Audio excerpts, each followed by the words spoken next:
다음 주부터 좀 앉으실 때 우리 권사님들이 조금 더 앞으로 나와 앉아주시고 두 분 앉지 말고 한 줄에 한 네 분씩 이렇게 앉아주시면 뒤에 자리가 조금 괜찮을 것 같아요. 예, 늦게 오신 분들이 앞에까지 나오기 힘드시거든요. 그래서 다음 주는 권사님들이 한 줄씩만 앞으로 오시면서 한 줄에 네 분씩 앉아주시면 고맙겠습니다. 예, 오늘은 이제 하나님의 성품을 담자란 주제 설교죠. 그래서 이제 이번에 이제 세 개의 이제 성품이 하나로 묶어지는데, 강함, 온유, 순종, 이 세 가지가 함께 묶어집니다. 그래서 이제 이번 달에 강함에 대해서 하지만, 이 강하다고 할 때 잘못된 강함이 뭐라고 그랬죠? 강파감. 그걸 그냥 우리 쉽게 말하면 독종이 되는 강함이 있어요. 참 저 사람 강해. 근데 독종이야, 저 사람. 근데 그렇게 강한 건 잘못된 강함이거든요. 건강하지 않은 강함이에요. 근데 아주 저 사람 강해. 근데 독선적인 강함이 있어요. 독선. 그래서 좀 이제 우리가 그냥 워드플레이를 한다면 독종, 독선 이 두 가지 다 강한 거지만 건강하지 않은 거다. 그러니까 건강한 강함은 강한데도 온유가 있어야 돼요. 강한데도 독선이 아니라 다른 사람 말을 들을 수 있고 하나님 말씀을 들을 수 있는, 순종할 수 있는 사람. 그래서 이제 이 세 가지가 같이 묶어져 들어가는 겁니다. 그래서 강함, 온유, 순종. 이 세 가지가 균형을 맞출 때 그게 건강한 강함이에요. 그러니까 오늘은 이제 강함에 대해서 좀 우리 같이 나누는데요. 왜 우리가 강해져야 되는가? 예, 하나님은 강하신 분이잖아요.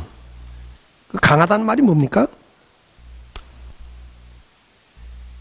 어떤 상황에도 올바른 뜻을 굽히지 않고 용기 있게 나가는 것, 그걸 바라요.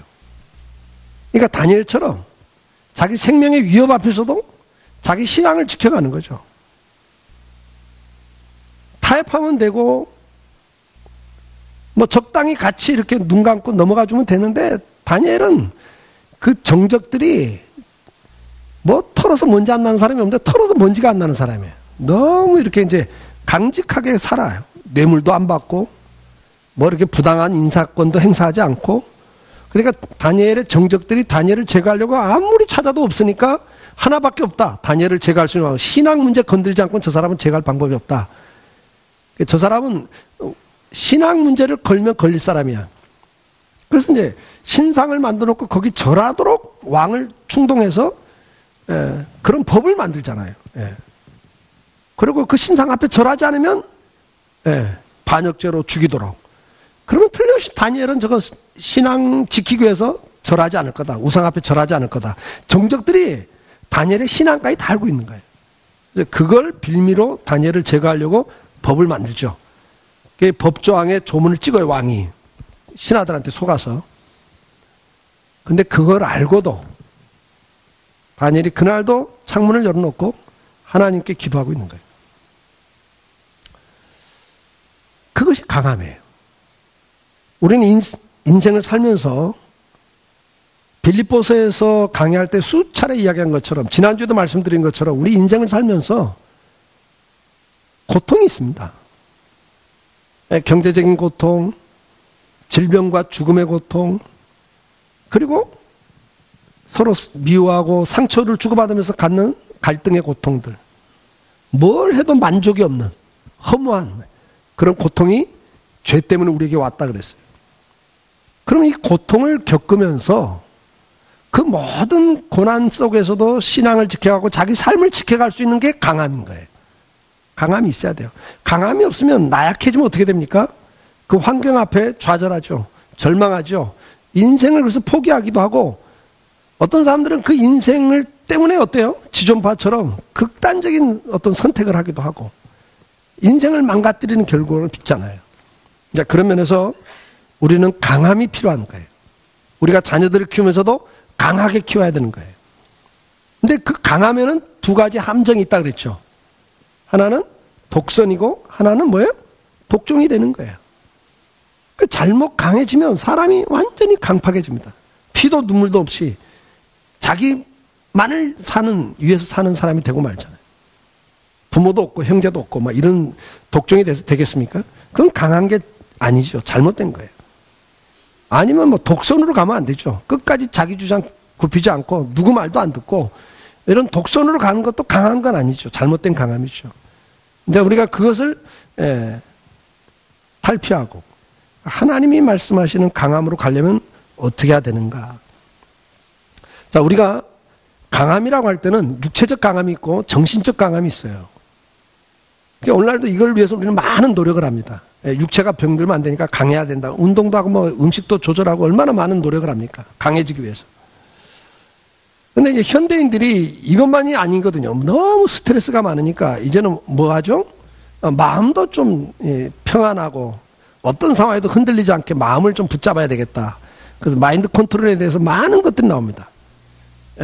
무슨 수련, 뇌수련도 나오고, 머리 생각 속에서도 뇌수련도 하고, 마음도 수련하고, 그래서 뭐 다양한 그런 수련 프로그램들이 나오죠. 그건 뭐 유익이 있어요. 유익이 있습니다. 근데 이제 문제는 뭐냐면, 그렇게 해도 어느 사람마다 한계점이 있다는 거예요. 한계점이 있고 그 한계점에 가면 무너져요. 근데 사람마다 그 한계점에 도달하는 분야가 달라. 어떤 사람은 돈 문제가 걸리면, 그리고 그게 어느 한계 가면 그냥 무너져 버려요. 근데 어떤 사람은 돈 문제는 아무리 극한 점에 가도 무너지지 않아. 근데 이 사람은 예를 들면 자식 문제가 걸리면 그냥 극한 점에 가면 무너져 버려요. 어떤 사람은 자기 자존심, 돈 문제, 자식 문제도 어떤 상황에도 극복을 하는데 자존심이 극한 지점에 딱 가면 자살해 버린단 말이에요. 그러니까 사람마다 달라요. 사람마다 어떤 한계점이 있습니다. 그리고 그 한계 분야가 다 달라요. 그러니까 누구든지 어떤 극한 점에 가면, 한계점에 가면 무너지게 돼 있어요. 아무리 수련해도 소용없습니다. 이건 한계가 있어요. 근데 그 모든 한계를 극복할 수 있는 건 뭐냐? 그게 진정한 강함인데, 그게 어디서 오는가? 디모데후서 2장 1절에 그 핍박이 심화되는 그 초대교회 시대에 사도 바울이 아들 같은 후배 목회자 디모데에게 권면을 하는데 이런 권면을 하는 거예요. 내 아들아, 그러므로 너는 그리스도 예수 안에 있는 은혜 가운데 강하고. 그래요. 여러분, 그 초대교회 핍박이라고 하는 것은 이루 말할 수 없는 핍박이에요. 그런 가운데서도 다니엘처럼 믿음을 지켜가기 위해서는 네가 어떻게 해야 되냐? 네가 아무리 결심하고 아무리 노력해도 그건 한계가 있다는 거예요. 인간은. 예수 안에 있는 은혜 가운데 강해져라. 이렇게 권면을 합니다. 그 은혜 가운데 강해진다는 게 뭡니까? 에베소서 3장 16절에 그의 영광의 풍성을 따라 그의 성령으로 말미암아 너희 속사람을 능력으로 강건하게 하시며 그래요. 그러니까 우리 속사람이라는 표현이 나옵니다. 일반 사람들은 두 가지를 생각해요. 육체와 정신, 이 두 가지를 생각해요. 근데 하나 간과하는 게 있어요. 그게 뭐냐면 사람은 영혼이 있거든요. 영혼. 영혼을 빼놓고 생각하니까 한계가 있는 거예요. 근데 여러분, 영혼을 성경은 속사람이라고 그러고 이 속사람이 강건해져야 한다 그래요. 근데 그 속사람은 성령의 은혜로 강건해진다. 그렇게 이야기를 합니다. 에베소 6장 10절에도 끝으로 너희가 주 안에서와 그 힘의 능력으로 강건해지고 이 주님 안에서 그리고 그 주님으로부터 오는 성령 하나님을 통해 주시는 은혜가 있다 이거예요. 근데 그게 능력이에요. 그걸로 강해진다고 성경은 우리에게 가르쳐주고 있습니다. 속사람이 강해져야 진정한 강함을 갖는 거라 이거죠. 자, 그러면 이 하나님으로부터 오는 은혜가 뭐냐 이거죠. 성령 하나님 통해서 우리에게 주시는 은혜가 뭐냐 이거죠. 마태복음 16장 15절에 보면 너희는 나를 누구라 하느냐 시몬 베드로가 대답해 이르되 주는 그리스도시요 살아계신 하나님의 아들이십니다. 이렇게 답할 때 예수께서 뭐라고 말씀하죠? 바요나 시몬아 네가 복이 있다. 내가 누군지를 아는 거, 예수가 그리스도, 나를 죄에서 구원하실 메시아 그리스도인 걸 네가 알았는데 그게 복 있는 거다. 근데 그게 네가 한 게 아니라 뭐다? 누가 주신 거다? 하나님이 너한테 주는 은혜다. 그렇게 이야기를 하는 거예요. 마태복음 26장 74절에 보면 그가 저주하며 맹세하여 이르되 나는 그 사람을 알지 못하노라 하니 곧 닭이 울더라 그랬어요. 이건 베드로 이야기잖아요. 여러분, 베드로가 예수님이 말씀하는 게 겟세마네 동산, 이제 너희가 나를 다 버리고 도망간다. 그때 베드로가 뭐라 그래요? 선생님, 다른 제자들은 그럴지 몰라도 저는 안 그럽니다. 저를 알잖아요. 제가 얼마나 의리의 사람입니까? 근데 주님이 그때 하신 말씀이 뭐라 그래요? 네가 닭 울기 전에 나를 3번 부인할 거야. 아이고, 그런 일 없습니다. 근데 그날 밤에 3번 부인해버려요. 하루도 못 넘기고. 왜? 죽음의 위협 앞에서.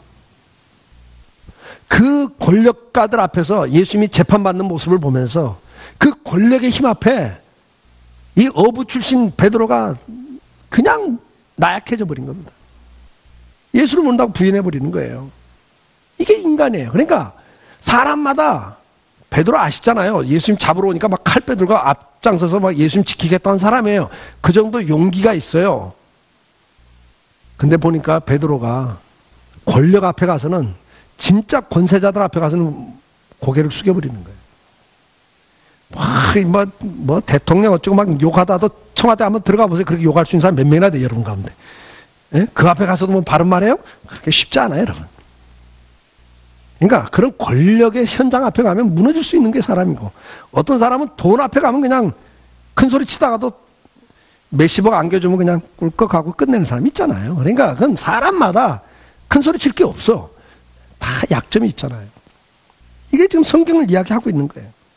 근데 이런 베드로도 사도행전 2장에 성령의 충만을 받고 난 다음부터는 뭐 잡아 가두고 죽인다고 그래도 눈 하나 까딱 안 하는 사람은 바뀌어버린단 말이에요. 좀 이해가 되시죠? 이게 뭔 차이냐면 성령의 은혜가 임할 때예요. 근데 그 성령의 은혜가 뭐냐니까 내가, 하나님이 나를 예수 믿도록 구원해 준 거예요. 에베소 2장 8절, 너희는 그 은혜에 의하여 믿음으로 말미암아 구원을 받았으니 이것이 너희에게서 난 것이야 하나님의 선물이라 그래요. 내가 예수님이 누구냐? 예수님이 나의 죄를 위해서 십자가에 죽으신 나의 구원자입니다. 이렇게 고백할 수 있는 것이 하나님이 은혜를 주셨어요. 성령 하나님을 통해서 우리에게 은혜를 주셨기 때문에 그렇게 믿어진다는 거예요. 믿어지는 겁니다, 이건. 원래 우리는 어떤 사람이었어요? 로마서 3장 23절에 모든 사람이 죄를 범하였음에 하나님의 영광에 이르지 못하던 일을 했어요. 하나님 앞에 갈 수 없고 하나님을 알지도 못하는 사람이에요. 그런데 그리스도 예수 안에 있는 속량, 죄 사함을 말미암아 하나님의 은혜로 값없이 의롭다함을 받은 자가 되었다 그래요. 그러니까 하나님이 우리에게 준 은혜 가운데 가장 큰 은혜가 뭐냐? 내가 예수가 누군지를 알고 믿어지도록 성령 하나님 은혜 주신 거예요. 이게 은혜입니다, 여러분. 그 다음에 더 큰 은혜가 뭡니까? 요한복음 1장 12절에 영접하는 자, 곧 그 이름을 믿는 자들에게는 하나님의 자녀가 되는 권세를 주셨으니 이는 혈통이나 육정을 따라 난 것이 아니라 그래요. 가문으로 인해서 이거 아니라는 거예요. 내가 예수를 믿고 구원을 받아서 하나님의 자녀가 된다. 로마서 8장 14절에서는 무릇 하나님의 영으로 인도함을 받는 사람은 곧 하나님의 아들이라 그래요. 그러니까 우리가 받은 은혜 가운데 진짜 큰 은혜가 뭐냐? 내가 예수를 믿게 된 것하고 그 다음에 믿었는데 죄 가운데 살다 죽을 나를 구해준 것, 구원해준 것만도 큰 은혜인데 그 다음 단계 뭐야? 너를 내 자녀 삼겠다 이래버린단 말이에요. 양자를 삼았다 그래요. 원래는 자식이 아닌데 양자를 삼았다. 너를 내 자녀다. 그러면서 뭐라고 말해요? 너희는 다시 무서워하는 종의 영을 받지 아니하고 마귀의 지배를 받지 아니하고 양자의 영을 받았으므로 우리가 아빠, 아버지라 부르짖는다 그래요. 그러니까 하나님을 아버지라고 아빠 이렇게 부를 수 있는 자녀 삼아 주셨다는 거예요. 그래서 여러분이 하나님 부를 때 아버지 그렇게 부르는 거예요. 딴 사람한테 말 못해도 부부지간에도 말을 못해도 그분한테 가서는 할 수 있는 거예요. 왜? 아버지니까. 이게 은혜라는 거예요. 그걸로 끝납니까? 요한복음 3장 16절 하나님이 세상을 이처럼 독생자를 이는 그로 말미암아 믿는 자는 멸망치 않고 영생을 얻게 한다. 여러분 죽음이라고 하는 것처럼 큰 두려움이 어디 있습니까? 우리가 살아가면서 너 죽어 그러면 다 항복해요. 옛날에 그 삼공 그 다음에 50 시절에 군사정권 때, 뭐, 지금 저렇게 큰 소리 치는 재벌들도 군사정권 때는 잡아다가 뭐 그냥 몇 번 그냥 두들겨 패고 너 써? 그러면 재산 다 포기 썼잖아요. 방송국 다 내놨잖아요. 너 죽여 그런 데는 방법이 없는 거예요. 이 죽음의 두려움 앞에서는 다 포기하게 돼 있습니다. 그런데 우리는 영생을 받았다고요. 그러니까 죽어도 끝이 아니라는 거예요. 영원한 생명이 주어졌기 때문에 죽음을 두려워하지 않는 사람들로 바뀌는 게 이게 은혜라고 말해요. 오늘 우리가 어떻게 우리가 어떤 상황에도 환경에도 승리할 수 있는 사람으로서 살아갈 수 있냐? 여러분 육체적인 훈련 유익하다 그랬어요. 디모데전서 4장 8절에 육체 연습도 유익하다 그랬습니다, 여러분. 운동 유익한 거예요. 육체 연습 가운데는 기술을 연마하는 거, 공부하는 거 다 들어가요. 그건 훈련이거든요. 하루아침에 되지 않잖아요. 기술도 한두 번 듣고 돼요? 아니죠. 그건 계속 연습을 해야 돼요. 공부도 한 번 들으면 딱 다 돼요? 아, 그거 뭐 그런 천재 어디 있어요. 열심히 공부해야 되는 거예요. 그런데 이런 육체 연습은 뭐든지 반복적으로 연습하는 걸 하면 유익이 있다 없다?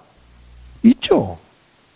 외국어도 하나만 하는 것보다 두 개, 하나를 더 연습하는 거 유익이 있죠. 기술도 익혀놓으면 유익이 있죠. 네. 기술도 유익이 있는 거예요, 여러분. 그래서 기술을 익히면 좋은 거예요. 네. 나는 이거 하나 갖고 평생 살아. 이제는 그런 시대가 아닙니다, 여러분. 이제 그 기술 갖고 은퇴할 나이도 있고, 다 또 그 다음에 또 다른 기술이 또 필요한 거 아니에요? 익히셔야 돼요. 익히셔야 됩니다. 그건 유익한 거예요. 그러나 그걸로 인생이 다 되지는 않잖아요. 경건에 이르기를 연습하라. 그것은 범사에 유익하니라 그랬어요. 그러니까 하나님의 은혜를 받는 것처럼 큰 유익이 없습니다. 그럼 하나님의 은혜를 받는 통로가 뭐라고 그랬어요? 말씀과 기도와 예배, 그리고 성례, 세례와 성찬을 통해서 하나님 은혜를 준다고 그랬거든요. 그래서 우리가 말씀 생활, 기도 생활, 예배 생활, 그리고 성례를 통해서 하나님이 우리에게 은혜를 줘요. 그 외에는 은혜 주는 통로, 방편이라고 그래요. 파이프라인이 없어요. 그러니까 여러분 말씀 생활, 기도 생활, 예배를 강조하는 이유가 거기 있습니다. 세례와 성찬을 통해서 하나님이 은혜를 베푸세요.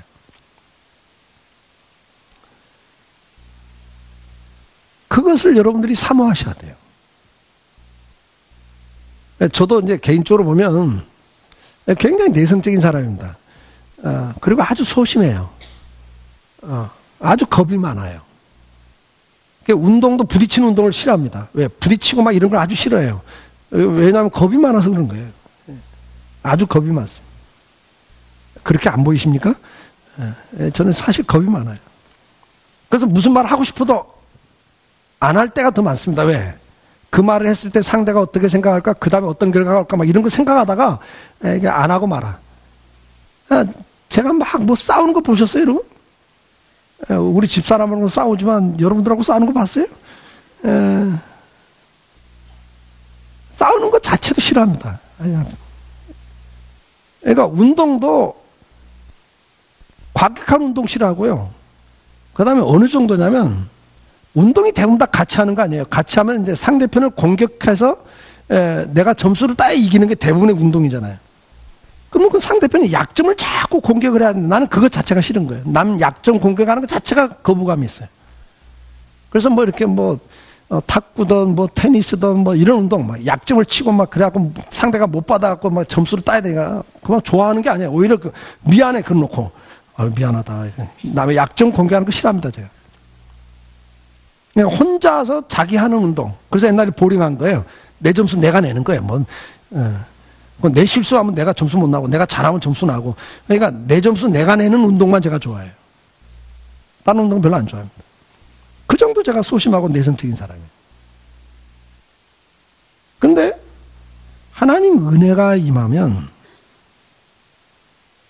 담대해져요. 강해져요. 제가 33년 개척에서 목회하면서 얼마나 많은 일들이 있겠어요. 근데 기도하고 이게 하나님의 뜻이다. 그게 확인되면 내 내성적이고 소심한 게 다 없어집니다. 은혜 속에서 강해질 수가 있는 거예요. 그래서 여러분들 기억하셔야 돼요. 사람은 각자 한계치가 있어요. 아무리 여러분 생각해 보세요. 아무리 조직 관리 뭐 잘 가르쳐야 되겠다 해서 가르쳐도요. 조금 발전하지만 그 사람 한계치가 있어요. 그 이상은 아무리 교육을 시키고 뭐 투자해줘도 안 됩니다. 창의성도 마찬가지고요. 다 사람마다 한계치가 있어요. 교육이라는 그 한계치까지 최대한 올려놓는 게 교육이거든요. 이해가 되죠? 그러나 그 이상은 안 됩니다. 아무리 투자해도. 예, 그걸 아셔야 돼요. 그걸 인정해야 됩니다. 그러니까 무슨 이야기냐면 우리가 한계가 있다. 그리고 그 한계를 극복할 수 있는 건 하나님 은혜다. 예, 은혜가 있는 거예요. 그래서 은혜를 사모하셔야 돼요. 그러면 그 은혜가 임하면 자기 능력의 이상을 살아가요. 예, 환경을 극복할 수 있는 힘이 생기는 겁니다. 그래서 첫째는 오늘 은혜를 사모하자. 예, 말씀 생활, 기도 생활, 예배 생활, 특히 여러분들이 사모하시면서 은혜를 받으시면 여러분들이 지금 현재 어떤 상황에 있다 할지라도 극복할 수 있는 힘이 생깁니다. 두 번째, 우리가 강해지는 방법이 하나 있어요. 은혜 외에 또 강해지는 방법입니다. 하나님이 쓰는 방법인데 이게 뭐냐면 훈련입니다. 훈련. 훈련이라는 걸 하나님 통해서 우리를 강하게 만들어 갔어요. 자, 그러면 우리가 사병은 6주 훈련 받으면 4주나 6주 훈련 받으면 사병 노릇합니다. 근데 7개월 하사관 학교를 졸업하면 하사관으로서 하사, 중사, 상사 중간 그룹으로 군대 생활을 해요. 근데 4년 육사를 나오건 해사를 나오건 공사를 나오면 어떻게 되죠? 장교가 돼서 삽니다. 근데 그 내용이 다른 거예요. 기간이 짧고 길고 그 다음에 내용이 하나는 적당하게 하고 하나는 올라갈수록 훈련 강도가 세져요? 약해져요? 아주 세집니다. 그러니까 사병훈련소에서도 구보도 하고 행군도 해요. 근데 여러분 사병들한테 행군 훈련 시킬 때 몇 킬로? 완전구장하고 몇 킬로? 사병? 요즘 군대 훈련 받은 사람 없어요? 몇 킬로? 뭐 4킬로 뭐 이렇게 훈련을 시킨다면 하사관은 하사관학교에서는 행군 훈련 몇 킬로? 킬로수가 늘어나는 거예요. 그러면 육사는요? 사관학교는 행군 몇 시간 시켜요? 120km? 여러분 120km를 완전구장하고 걷는 거예요. 밤낮 가리지 않고 계속 걷는 거예요. 여러분. 그걸 패스해야 장교가 되는 거예요. 장교가 하는 말이니까 거짓말 아니에요. 120km? 진짜요? 나도 안 받아봤고 몰라. 여러분 훈련을 강하게 받은 만큼 강한 군대가 되는 거예요. 강한 사람이 되는 겁니다. 그럼 하나님께서 우리를 어떻게 해요? 훈련을 시키신단 말이에요. 그럼 훈련 과목이 뭐예요? 훈련 과목. 제가 오늘 2부에 뵀더니 학생들한테 시험 과목이 공부하는 과목이 몇 과목이냐니까 고등학교 11과목이 배우는데요. 예. 한 학년에 11과목. 그 과목들을 다 잘해야 점수가 공부 잘한다 소리를 듣는 거예요. 예. 그럼 과목이 굉장히 다양한 거예요. 그럼 여러분들이 훈련을 받는데 하나님이 여러분들을 훈련시켜서 강한 사람으로 만들어 가는데 훈련 과목이 몇 과목이에요? 하나님의 훈련 과목. 그걸 이제 여러분들이 야고보서나 이런 데서는 시험이라는 단어에서 시험 과목이 있어요. 그걸 테스트라 그래, 테스트. 여러분 학교에서는 시험을 보면서 실력을 키워가는 거예요. 근데 그건 쉽다 어렵다? 머리 아프게 어려운 거예요. 근데 그걸 포기해버리면 안 되죠. 패스를 해야 그 다음 단계 학교를 가는 거예요. 대학 갈 때도 여러분 패스를 못하면 어떻게 돼요? 재수하셔야 돼요. 재수해도 안 되면 삼수하잖아요. 이왕이면 어떻게 해야 돼요? 한 번에 끝내는 게 훨씬 좋죠.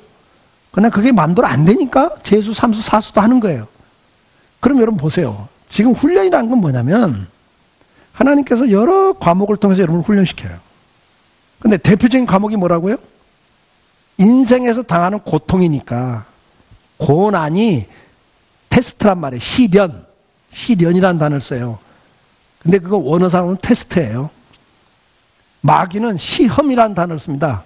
똑같은 시험이라는 단어인데 하나님은 테스트. 근데 마귀가 쓰는 건 올무, 함정, 빠뜨려가지고 아무것도 못하게 만드는 게 마귀가 하는 짓이에요. 그러니까 똑같은 문제를 여러분이 시험 문제로 받아요. 근데 마귀는 그걸 통해서 뭐 하도록? 여러분들 진급을 못하고 탈락시키도록 시험을 사용해. 근데 하나님은 그걸 패스해서 그 다음 단계 가도록 시험을 하셔요. 달라요, 이게.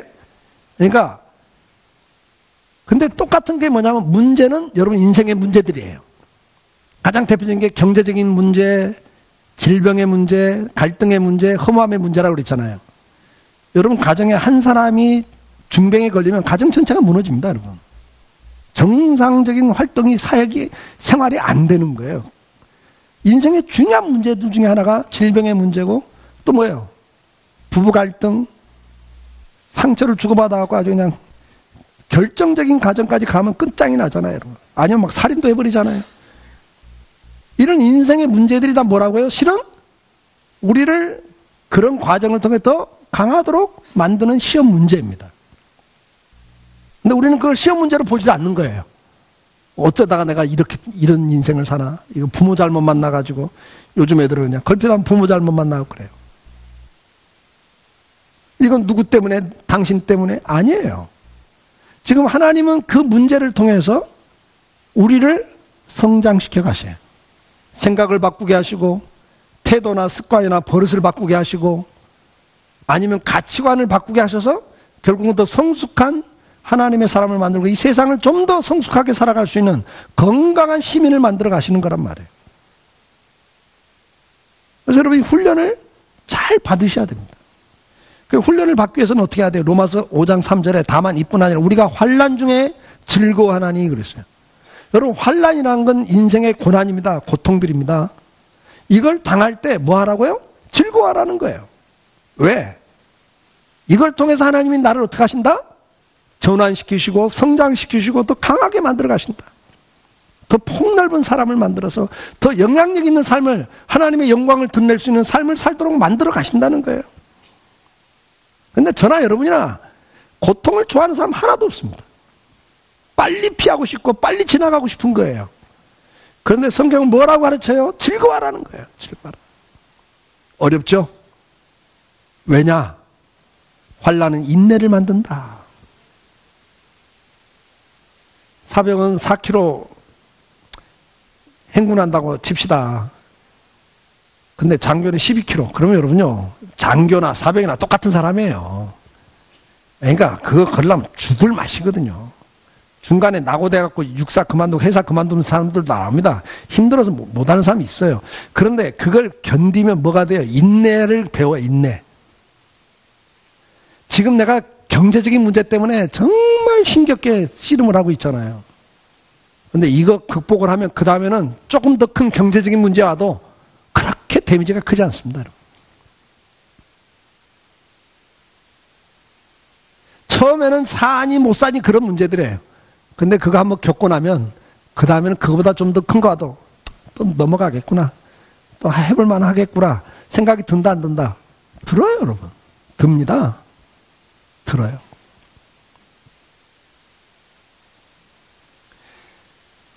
그리고 그 인내는 연단을 만들어요. 제대로 된 사람을 만듭니다. 그리고 그 연단은 소망을 이루어갑니다. 하나님의 뜻을 이루어갑니다. 그런 승리하는 삶을 살도록 만들어가는 거예요. 잠언 27장 17절에는 철이 철을 날카롭게 하는 것 같이 사람이 그의 친구의 얼굴을 빛나게 한다. 여러분 철이 철을 날카롭게 하는 거예요. 강철을 만들기 위해서는 어떻게 합니까? 불에 달구죠. 그 뜨거운 불에 넣었다가 이번에는 아마 냉탕에다 집어넣어 버립니다. 그리고는 꺼내고 두들겨 팹니다. 뭘로 패요? 망치로 갖고 두들겨 패요. 철이 철을 날카롭게 하는 거예요, 여러분. 그러면서 그 안에 있는 불순물들이 떨어져 나가기 시작합니다. 밀도가 높아지죠. 그러면서 강철이 만들어지는 거예요. 오늘도 하나님은 저와 여러분이 어떤 문제 앞에서도 좌절하고 절망하고 인생을 포기하지 않고 능히 감당할 수 있는 하나님의 사람들이 되길 원하십니다. 근데 우리가 인생을 살면서요, 이 시험이 오는데, 이 시험이 내가 잘못 판단하고 내가 잘못 관리해서 실패가 오고 고통이 오는 게 있어요. 회사 운영을 내가 잘못 판단해가지고 부도날 위기에 갈 수도 있잖아요. 내가 업무를 잘못 처리해가지고 잘릴 위기에 갈 수 있고, 인간관계도 내가 잘못해가지고 관계가 상처를 주고받으면서 어려움 가운데 빠질 수 있는 거 아니에요? 그러니까 내가 잘못해서 오는 인생의 문제라 할지라도 하나님은 어떻게 한다고 그랬어요? 우리를 사랑하시기 때문에 그것조차도 내가 실패해서 잘못해서 오는 고통이라 할지라도 그것조차도 합력하여 선을 이루어 가도록 만들어 주신다는 거예요. 그걸 통해서 뭔가 또 한 단계 나갈 수 있도록 도와주신다는 거예요. 이걸 아시길 축복합니다. 우리가 강해져야 되는데 이거 세상에서 말하는 강함이 아닙니다. 이건. 어떤 상황에도 자기 인생을 담대하게 살아갈 수 있는 강함인데, 첫째, 하나님 은혜로 강해진다. 은혜 없으면 한계점에 가면 다 무너집니다. 은혜를 사모하실 수 있길 축복합니다. 동시에 하나가 또 뭐예요? 훈련받은 만큼 인생은 삽니다. 훈련받은 만큼 살아요. 다양한 훈련을 받은 사람은 다양한 문제를 극복해 갑니다. 근데 그 훈련을 외면하고 피해버리면 어떻게 됩니까? 그때는 편하지만 그 다음 단계 갈 수가 없습니다. 언젠가는 그 문제 때문에 무너지게 돼 있습니다. 인생이. 어려움을, 더 큰 어려움을 겪게 돼 있어요. 여러분 지금 현재 어떤 시험 과목을 지금 치르고 계십니까? 경제 과목입니까? 질병의 과목이십니까? 갈등의 과목이십니까? 아니면은 인생 허무해, 그냥 내 새끼라고 생각하고 죽어라고 했는데 어느 날 이건 내 새끼가 아닌 것 같아, 허무함이 오잖아요. 이 사람만이 나를 사랑한다고 생각하고 죽어라고 했는데 어느 날 보니까 이 사람이 나를 사랑한 것 같지가 않아. 마음은 다 딴 데 가 있어. 회사에만 가 있고 돈 버는 데만 가 있고. 허무해지지 않으세요? 그럼 우울증이 오죠? 어떻게 하실래요? 그 시험 과목 포기하실래요? 시험을 한번 잘 치러보시길 바랍니다. 어차피 이번에 패스 못하면 또 옵니다. 재수하시면 돼요. 또 재수하다 실패하면 또 어때요? 삼수하시면 되지. 그 대신에 고통은 더 길어지는 거예요. 이왕 하는 거 그냥 빨리 그 과목 패스할 수 있길 축복합니다. 중요한 건 관점입니다. 여러분들 인생의 문제는 여러분을 죽이려고, 망가뜨리려고, 망하게 하려고 하는 게 아닙니다. 마귀는 그 목적으로 여러분들 속삭일 겁니다. 너 그것 때문에 인생 끝났어. 너는 이제 안 돼. 마귀는 그럴 거예요. 근데 하나님은 오늘 우리에게 말씀합니다. 아니야. 너 그거 즐거워해라. 너 그걸 통해서 네가 더 성숙한 데로 간다. 너 그걸 통해서 더 너 믿음이 커져. 너 그걸 통해서 더 많은 사람에게 영향력을 미칠 수 있어. 오늘도 문제를 시련으로 보십시오. 여러분들을 훈련시키는 과목으로 보십시오. 그리고 그것을 잘 감당하십시오. 감사함으로 받으시고 기쁨으로 한번 감당해 볼 수 있기를 축복합니다. 그래서 더 나은 단계, 더 풍성한 삶을 사는 하나님의 백성이 되기를 주의 이름으로 축복합니다. 기도합시다. 사랑하는 성도 여러분, 기도하시면서 우리가 세상을 살면서 나약하게는 살 수가 없습니다. 강해져야 되는